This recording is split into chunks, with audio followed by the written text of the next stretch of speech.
Okay, and this poem is composed by Pablo Neruda. Actually, it's a pen name of a poet, Neftali Ricardo Reyes Basalto. इनका pen name है Pablo नेरूडा. Pen name समझते हैं सभी? Nickname type.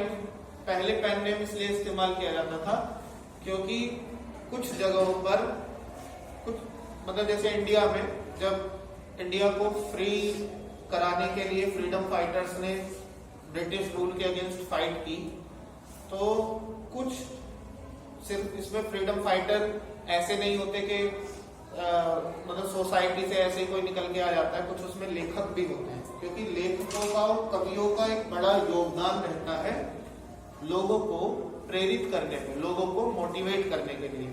अब वो लेखक जब लिखा करते थे रूल के अगेंस्ट, किसी शासन के अगेंस्ट लिखा करते थे, तो जाहिर सी बात है उनको मतलब अब जैसे मैंने लिख दी कोई कविता, नीचे लिख दिया योगेश शर्मा, तो ब्रिटिश रूल कई बार डायरेक्टली कई बार इनडायरेक्टली उनको परेशान किया करते थे, हैरेसमेंट किया करते थे उनका. मान लो मैं किसी सरकारी स्कूल में काम करने वाला कोई कर्मचारी हूँ और मैंने किसी कांग्रेस के अधिवेशन में या किसी फ्रीडम फाइटर को हेल्प कर दी या कोई कविता लिख दी या कोई लेख लिख दिया, आर्टिकल लिख दिया, तो मुझे हैरेस किया जाएगा अदर गवर्नमेंट ब्रिटिश एम्प्लॉयज के द्वारा, और कई बार तो नौकरियों से निकाल दिया जाता था. तो लोग इस बात से बचने के लिए इस तरह की एक्टिविटी करते समय वो क्या करते थे कि एक नया नाम ऑप्ट कर लिया करते थे, और उस नाम को अपनी पहचान देकर उनके एक जो लॉबी होती थी उसमें पता होता था, बाकी लोगों को नहीं पता होता था, तो वो उस नाम का इस्तेमाल किया करते थे.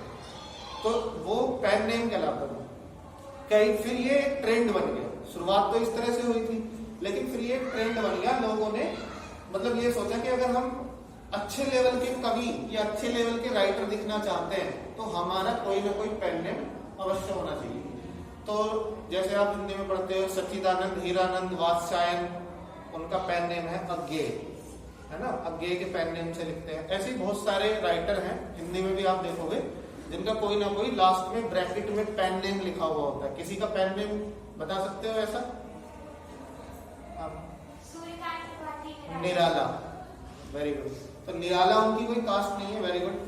तो निराला क्या है? उनका पेन नेम. ठीक है.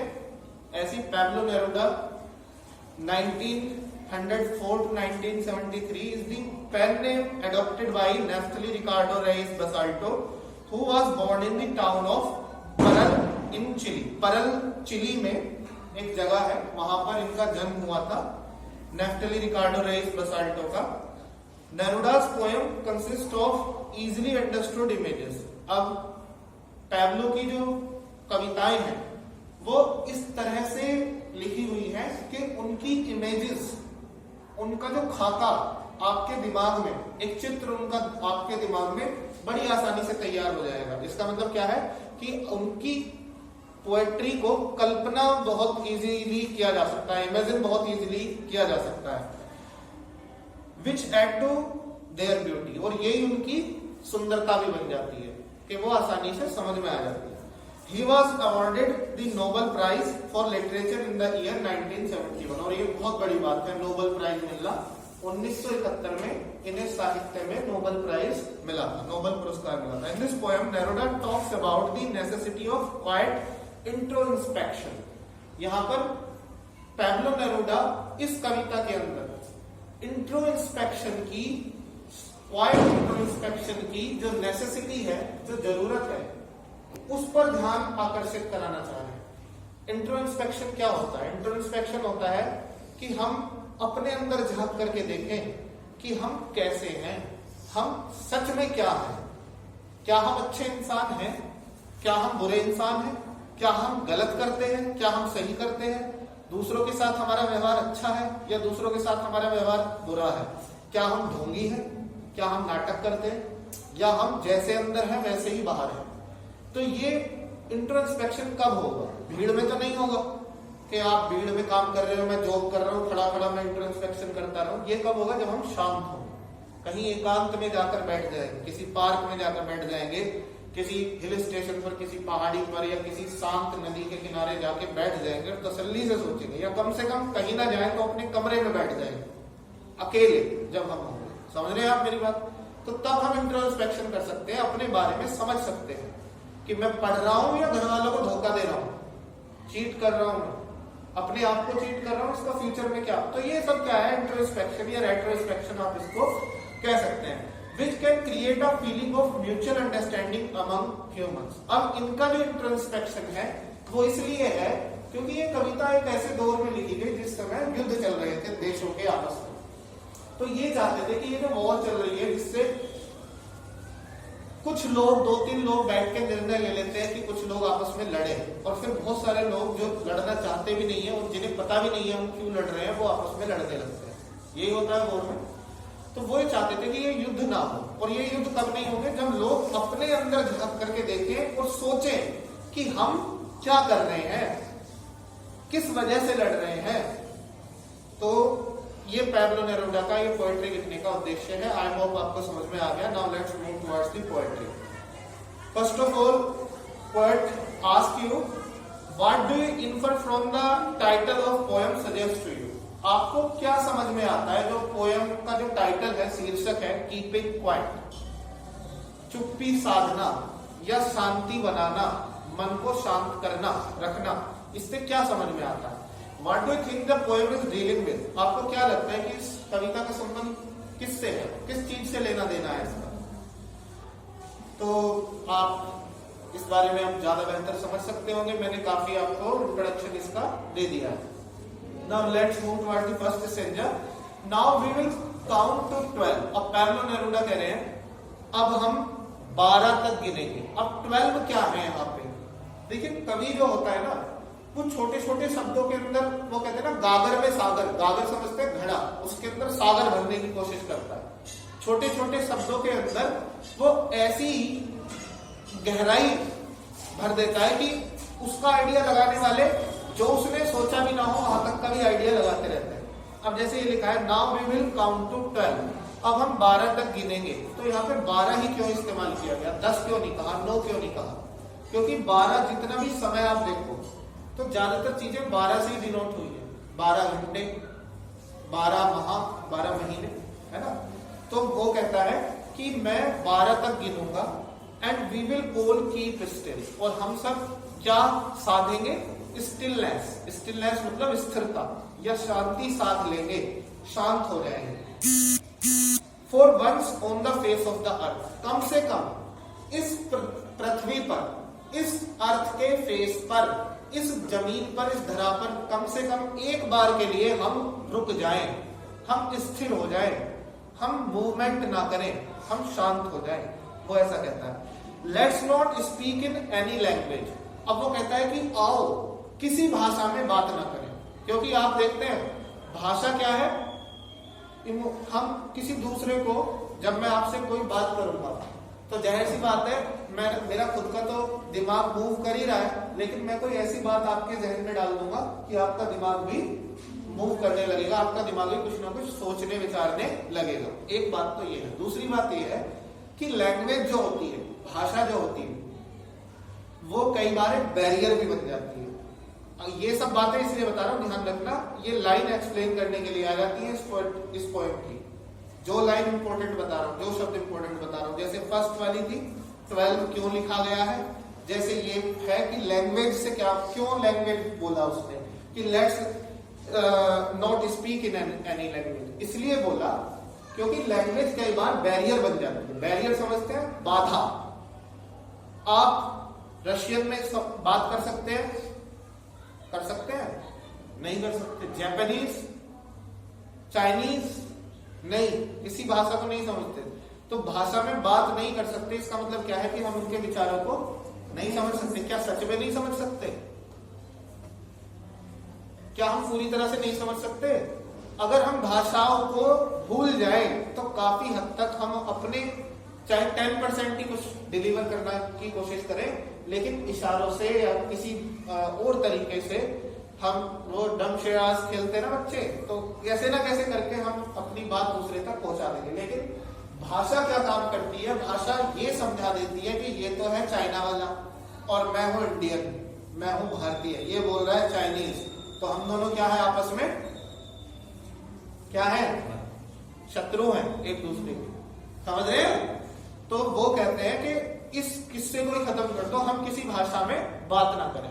आओ let's not speak in any language, किसी भाषा में ना बोले। और ना बोलने का पहला रीजन भी मैंने आपको बता दिया कि भाषा क्या करती है कि कुछ ना कुछ दिमाग में उथल पुथल मचाती है। तो ये क्या चाहते हैं, ये चाहते हैं कि सब इंट्रोस्पेक्शन करें, एक बार कम से कम पूरी दुनिया के लोग रुक जाएं सारा काम अपना छोड़कर और ये सोचें कि हम क्या कर रहे हैं।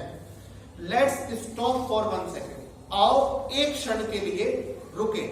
And not move our arm so much, और अपनी भुजाओं को, अपनी बाजुओं को, अपने हाथों को इतना ना चलाएं। हाथ चलाने से मतलब क्या है कि हम कोई काम ना करें, जो भी काम हम कर रहे हैं, पढ़ाने का काम कर रहे हैं, पढ़ने का काम कर रहे हैं, उसे रोक के कुछ क्षण के लिए हम अपने बारे में भी सोचें। आज के समय में इंसान क्या लगा हुआ है, आप जब सुबह उठे थे आपके दिमाग में अरे स्कूल जाना है, स्कूल के लिए तैयार होना है, तैयार होने के लिए नहाना पड़ेगा, फिर नाश्ता बनाना पड़ेगा, लंच भी रेडी करना पड़ेगा, और स्कूल भाग के साइकिल से आप आ गए, तो अब शाम तक का रूटीन एक चलता है।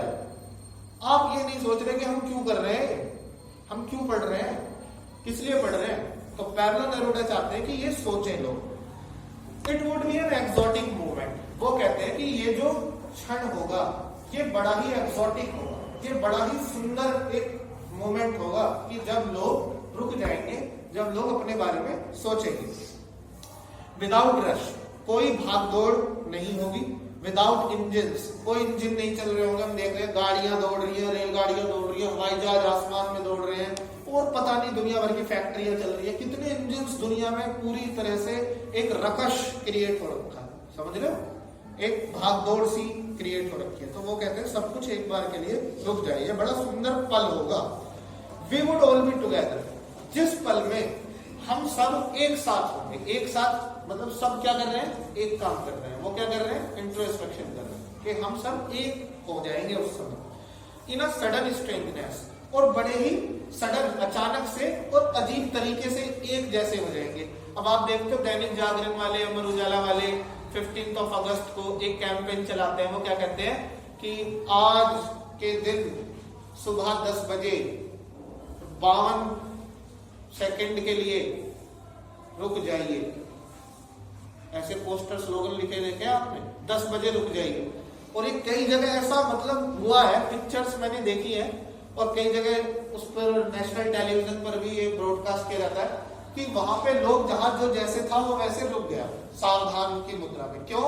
क्योंकि नेशनल एंथम चलाते हैं उसमें 8 बजे या 9 बजे या 10 बजे ऐसा टाइम लेकर नेशनल एंथम प्ले करते हैं, तो सब लोग रुक जाते हैं। उससे क्या महसूस होती है कि हम सब क्या है, एक है।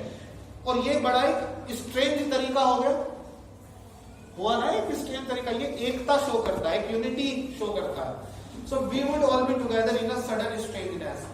आगे वो कहता है fisherman in the cold sea, जो मछुआरे हैं, मछलियां पकड़ रहे हैं समुद्र में, है ना, ठंडे समुद्र में लोग जाल फेंक रहे हैं, टनों टन मछलियां पकड़ी जा रही हैं। तो वो कहते हैं fisherman in the cold sea would not harm whales, whale मछली जो होती है वो उसको नुकसान नहीं पहुंचाएंगे, मतलब वो मछलियों को नहीं मारेंगे, अपना काम एक क्षण के लिए रोक देंगे। किस लिए? ताकि वो सोचे कि भैया इतना तो खाना भी नहीं है जितना हमने मार के इकट्ठी करके गोदामों में भर दी मछलियां। वो सोचे हम क्या कर रहे हैं, हम जो हमारा इकोसिस्टम है उसको बर्बाद कर रहे हैं। And the man gathering salt, और जो इंसान नमक बनाता है, जो नमक इकट्ठा कर रहा होता है, तो उसके क्या होता है कि जो पैरों की उंगलियां होती है ना, ये वाला जो हिस्सा होता है वो गल जाता है नमक से। हाथों की उंगलियों का ये वाला हिस्सा भी, हाथ भी गल जाते हैं जो नमक इकट्ठा करने का काम करते हैं। हालांकि वो ग्लव्स वगैरह खूब और शूज पहन के रखते हैं, लेकिन फिर भी ऐसा होता है। तो गैदर का मतलब होता है इकट्ठा करना, ठीक है। So and the man gathering salt would look at his hurt hands, वो किसकी ओर एक बार देखेंगे, अपने हर्ट हैंड्स की तरफ, जो उनके घायल हाथ हैं, उन हाथों की तरफ देखेंगे कि मैंने अपने शरीर को भी मैं भूल गया हूं, अंधा होकर पैसा कमाए जा रहा, ठीक है। Those who prepare green Wars, और वो लोग जो ताजे युद्ध, ग्रीन वॉर से यहाँ मतलब है जो ताजे नए नए युद्ध क्रिएट होते रहते हैं। जैसे अभी कहाँ सुनने में आ रहा था, फिलिस्तीन में और तुर्किस्तान में, अजरबैजान में युद्ध चल रहा है, कुछ स्टार्ट हो गया, वहां पे होने वाला है। और अभी बॉम्बार्डमेंट कुछ हफ्तों पहले इंडिया ने दीपावली के टाइम पे पाकिस्तान में कर दी, तो पता नहीं कौन सी घाटी है वहां पे आग वाग लग गई घरों में, तो बहुत सारे लोग वहां मतलब चिल्ला रहे थे पाकिस्तान के अंदर के हमारे घर मतलब काफी घर जल गए बॉर्डर के पास का एरिया। तो अब ये उन लोगों को कह रहे हैं पैब्लो नेरुदा कि वो लोग जो नए नए युद्ध बनाते रहते हैं, युद्ध तैयार करते हैं, ये कौन डिसाइड करता है कि हमला कर दिया जाए? सारे देश की जनता वोट डालती है, चलो भाई सब वोट डालो और युद्ध होना चाहिए, नहीं होना चाहिए, अच्छा युद्ध होना चाहिए वाले ज्यादा है तो चलो कर दो, ऐसा होता है? हमें तो पता भी नहीं होता। और लीडर्स डिसाइड कर देते हैं। लीडर्स को हालांकि हमने चुन के भेजा है, बट मतलब एक आदमी कैसे डिसाइड कर सकता है कि पूरे देश को आप छोड़ दीजिए? हालांकि हमारा संविधान है कि हमने ही तो चुना है उसको कि ये ले हमारे लिए निर्णय। कई बार वो ऐसा हो जाता है कि मेजॉरिटी बहुत क्लोज टाई हो करके चुन लिए जाते हैं, जबकि 40% जनता भी अगर उस आदमी को ना चाहती हो तो 40% को तो आपने जबरदस्ती डाल दिया ना।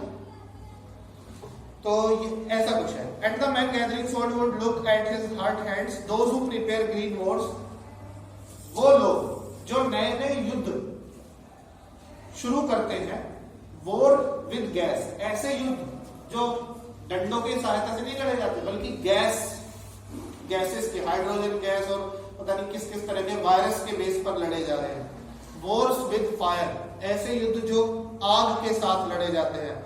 विक्ट्री विद नो सर्वाइवर्स, और उन्हें युद्ध लड़ने वाले लोगों को कई बार जीत भी मिल जाती है, लेकिन वहां पर क्या हो जाता है, कोई सर्वाइवर, वीडियो चल रही है बेटा, कोई सर्वाइवर नहीं बचता। उस देश में पूरी तरह से उस देश को क्या कर दिया जाता है, देश को नाबूद कर दिया जाता है। आपने सम्राट अशोक के बारे में सुना है?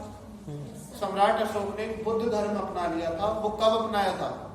युद्ध का एक राज्य था कलिंग, वो उज्जैन में है, और वो कभी जीता नहीं गया था किसी के भी द्वारा। सम्राट अशोक ने पूरे भारतवर्ष को जीत लिया था, इसीलिए सम्राट की उपाधि मिली थी। 2 ही सम्राट हुए, सम्राट अशोक, सम्राट अकबर हिंदुस्तान। एक और हुआ है सॉरी, सम्राट विक्रमादित्य। तो ये सम्राट अशोक जो थे, इन्होंने कलिंग पर पूरे फोर्स के साथ चढ़ाई कर दी। तो वहां पर क्या हुआ कि जिन लोगों के हाथ कटे हुए थे वो पैरों से लड़े, जिनके हाथ पैर सब कटे हुए थे वो भी किसी ना किसी तरीके से लड़े। मतलब उनके खून में ये था कि हमें आजाद रहना है। औरतें लड़ी वहां पे, और इतनी मारकाट हुई वहां पे, इतना नृशंस हत्या हुई कि उस पूरे कलिंग में कोई बच्चा भी नहीं बचा, सबको मार डाला गया, सब खत्म। तो सम्राट अशोक जब अपनी जीत देखने के लिए कि मैंने जीत लिया एक ऐसी जगह को जो कभी किसी राजा के द्वारा नहीं जीता गया, जो कभी गुलाम नहीं रहा, तो वो जब देखने के लिए जाता है तो वो देखता है कि वहां कोई सर्वाइवर ही नहीं। अब वो किस पर राज करेगा?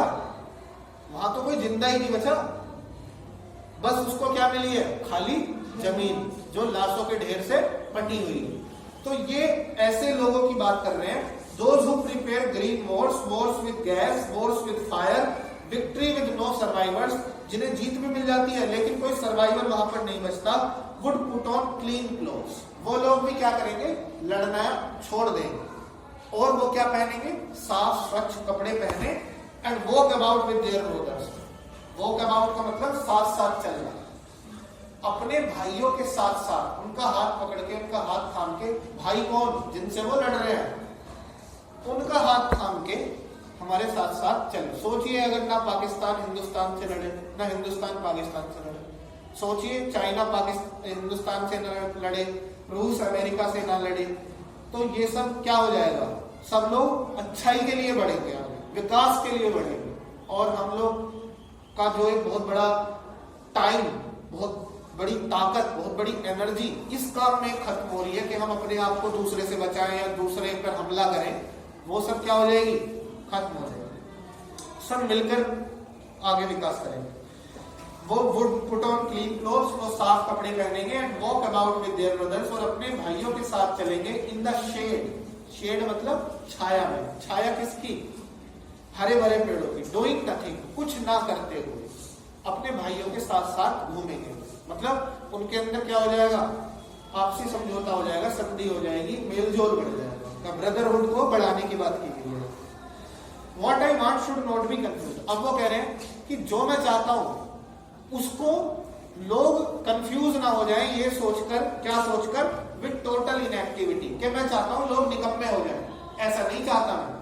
ये सोच के लोग कंफ्यूज ना हो कि मैं लोगों को निकम्मा बनाना चाहता हूं, मैं चाहता हूं कि कोई काम ना करे। Life is what it is about. जीवन क्या है? जीवन वो है जिसके बारे में ये है। जिसके बारे में मतलब जीवन किस बारे में? जीवन इस बारे में कि हम आए दूसरों के साथ लड़े और मर जाएं। जीवन किस बारे में? जीवन का मतलब है जीना, मरना नहीं है। मरने का मतलब होता है मरना। जीने का मतलब है जो आसपास की हमारी सुंदरता है, हमारे आसपास के जो भगवान ने खाने के लिए, घूमने फिरने के लिए और ज्ञान अर्जित करने के लिए नए नए आश्चर्य बनाए हैं, रिवाइल करने के लिए हम ये काम करें, खाए पिए, मौज मस्ती करें, नई नई चीजों को देखें, नई नई चीजों को का आविष्कार करें, नई नई चीजें बनाएं। ये है जीवन। ना कि ये जीवन है कि हम ऐसी चीज बनाएं कि जिससे दूसरा मरे, ऐसी चीज बनाएं, ऐसा वायरस बनाएं कि पब्लिक मर जाए। ये मतलब जीवन नहीं है। जीवन जीने के बारे में है, मरने के बारे में नहीं है। I want no truck with death. Truck with death का मतलब क्या है? ये एक इंपॉर्टेंट लाइन है। ट्रक विद डेथ का मतलब क्या है कि पैब्लो नेरुदा ने ऐसे लोगों को देखा कि जहां पर सैनिकों के लाश, सैनिकों के शव जो युद्ध में लगे हुए देश हैं, तो वहां बॉर्डर से लौट करके आते हैं सैनिक और वो उनके शव आते हैं। किस में भर के आते हैं? बड़ी बड़ी लॉरी में, बड़े बड़े ट्रक्स में। तो वो चाहते हैं कि मृत लोगों के, डेथ का मतलब यहाँ मृत्यु से है, मृत्यु का मतलब यहाँ पे मृत लोगों के शरीर से है, कि मैं नहीं चाहता कि इस मतलब जीवन से मेरा संबंध मरे हुए लोगों के साथ नहीं है। मैं नहीं चाहता कि ट्रक के ट्रक भर करके लोग जो है मरे हुए लोगों के शरीर वापस आए। मतलब अगर आप एक्सप्लेनेशन लिखोगे तो डेप्थ में जो बुक में लिखी हुई है, जिसमें पूरा कविता संग्रह है, वहां पर ये एक्सप्लेनेशन लिखी हो सकता है आपकी किताब में कुछ अलग हो। ठीक है, वो कहता है I want no truck with death. मैं नहीं चाहता कि सैनिकों के या मृत लोगों के शरीर ट्रकों में भरकर, या मृत लोगों के शरीरों से भरे हुए ट्रक मैं नहीं चाहता। If we were not so single minded about keeping our life moving and for once could do nothing. अब वो आगे कहते हैं कि यदि हम इतने सिंगल माइंडेड ना हो, हम हमारा एक ही काम है बस जो हम सोच रहे हैं, वो क्या सोच रहे हैं हम लोग? हम सोच रहे हैं कैसे भी करके हमें ऐसा काम करना है जिससे हम जिंदा रह पाए। नौकरी लग जाएगी, पैसा आएगा, खाने को मिलेगा, जिंदा रह पाए, कैसे भी करके हम सरवाइव करें बस। और ये काम तो वो भी कर रहा है जो खेत में घूम रहा है, जंगलों में घूम रहा है, घास खा रहा है। ये काम तो वो भी कर रहा है, घास फूस खा रहा है। उसका भी पर्पस क्या है? वो भी सिंगल माइंडेड है। About what? जिंदा रहने के लिए, कि हम जिंदा रह रहे हैं। If we were not so single minded, वो कह रहे हैं कि यदि हम ऐसे इतने सिंगल माइंडेड ना हो। सिंगल माइंडेड होना अच्छी बात है, एकाग्रचित होना, बिल्कुल अपने लोग